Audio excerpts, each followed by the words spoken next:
important, Tom, that we do get to the origins of the outbreak of the coronavirus. And for me, I think that's less about an issue of blame as it is about understanding it. We really need to know as a global community how this virus jumped into humanity and its origins, so that we can understand it better and hopefully deal with this in the future.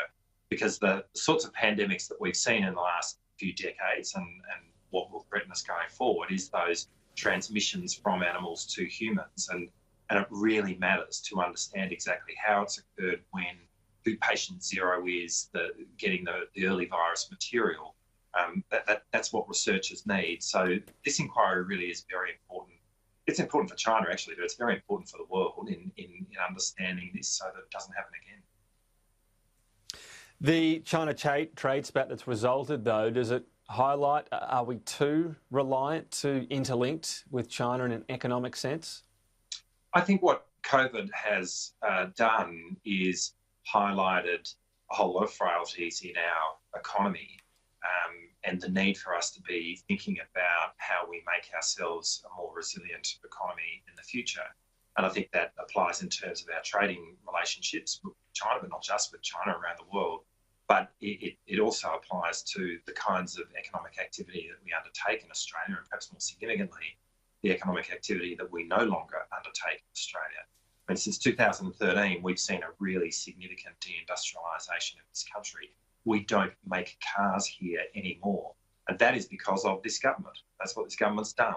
And the failure to maintain significant manufacturing in that way, I think, has been exposed by COVID in terms of a whole lot of areas around the resilience of our economy and making sure that we are able to be self-reliant in a moment of crisis such as this. Yeah, well, I know the car industry, of course, was a big one for your particular region. Just had reaction coming in from one of your colleagues, Joel Fitzgibbon, though, broadly to this debate, accusing the Morrison government of demonising China. Do you agree with that? The relationship with China has been going in a bad direction way before COVID-19 turned up. So let's be clear, the call for an independent inquiry into the origins of the coronavirus is quite right, and we support it. It's what should be happening. But well before that, this relationship has been going in the wrong direction. I think it's been hard to really get a clear sense of direction from the government about what the underlying principles, the guiding philosophies in terms of how they are relating to China. And too often we don't see or hear from our foreign minister, even our prime minister, in relation to the relationship with China. There's real leadership missing at the highest level. And instead, the relationship seems to be defined by the fringes of the government and the government's MPs. And I think that is certainly not helping the issue. It's a very complex, it's a very serious relationship. It's one where we clearly have a significant engagement economically. It's one where if you want to walk down the path and try and put a black or a white hat on China, you are going to get the answer wrong. This is complex. And what it means is that you've got to build relationships and you've got to have some ballast in there so that you can deal with the difficult moments. And this is one of them. And it's really important that relationship is deep so that we can give difficult messages when that's required. And it's been required in other areas such as South China Sea. But in a moment such as this, when we're calling for an independent inquiry, we need the ballast in the relationship in order to do that. And I think that's one of the issues that's played out right now. The Victorian government, of course, has signed up to the Belt and Road initiative that's being rolled out by the Chinese government, despite plenty of concerns, not just from the federal government, but from security experts about what really is behind that particular initiative. Are you comfortable with that Victorian action?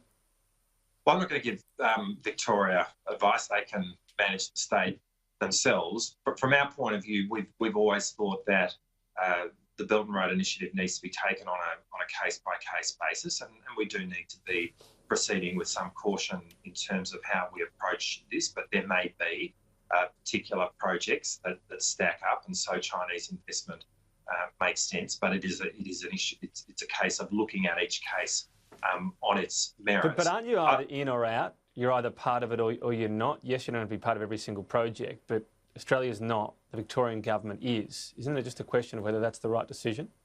I think in terms of how the nation goes forward in relation to Belt and Road, it's completely possible possible to do this on a case-by-case basis and to look at the Chinese investment in infrastructure in that way. Now, we've actually been critical of the federal government in relation to some of the decisions they have made. If it was us, we wouldn't have been selling the Port of Darwin to Chinese interests in the way that the Morrison, the Albert Turnbull Morrison government allowed to happen. So we've been concerned about some of the decisions that the government's made in that respect, and it's a good example of the way in which we need to be approaching this, and that is on a case-by-case basis. States have always had an interest in promoting their own trade and investment. I mean, a number of states maintain missions around the world around trade and investment. So what they're going to do is what they're going to do. But what is important from a national point of view, we believe, in relation to the Belt and Road Initiative, is that we take this on a case-by-case basis and that we proceed with caution. Okay.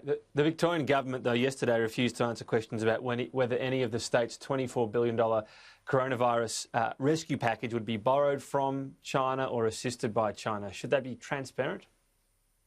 Well, again, it's a matter for the Victorian government. It's obviously, we believe but in you can have a view on whether transparency is a good idea. Sure, and transparency is a good idea. And it's always best to be as transparent as one can be in terms of the way in which government occurs, and we're very much in support of that principle. But I'll ultimately leave the answers to those questions to the State of Victoria.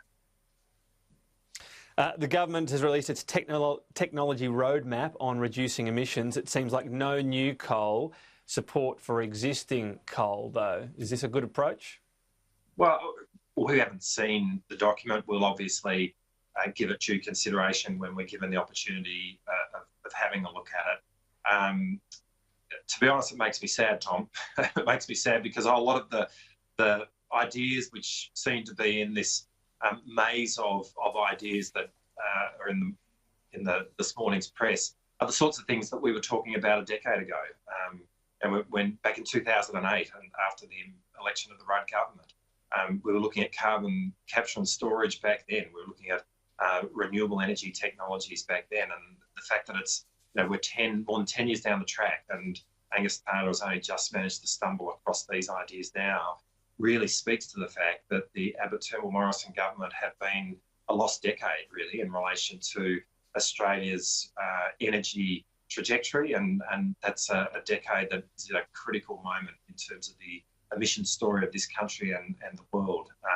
Now, we'll have a good look at what they come forward with. There are a whole lot of ideas in here. Who knows whether they'll be able to land them. It is literally their 19th energy policy that they're having a crack at. So I don't think any of us can stand here with any sense of confidence that this is going to be any different to the last 18. Okay, but if you look at what's been sketched out, big focus on hydrogen, gas as a sort of transition fuel, renewables obviously, and as I said, coal. No indication here of new Healy coal-fired power plants, but existing ones able to go on to reach possibly their full lifespan with some help as well. These broad parameters, we always talk about, you talk about a lost decade and maybe the climate wars. Could this be a few things that the government agrees with Labor on? Well, it is fair to say that all of those things that you've just articulated then, which are reported in this morning's media, are the kinds of things that we were talking about back in 2008. When Labor came to power back then.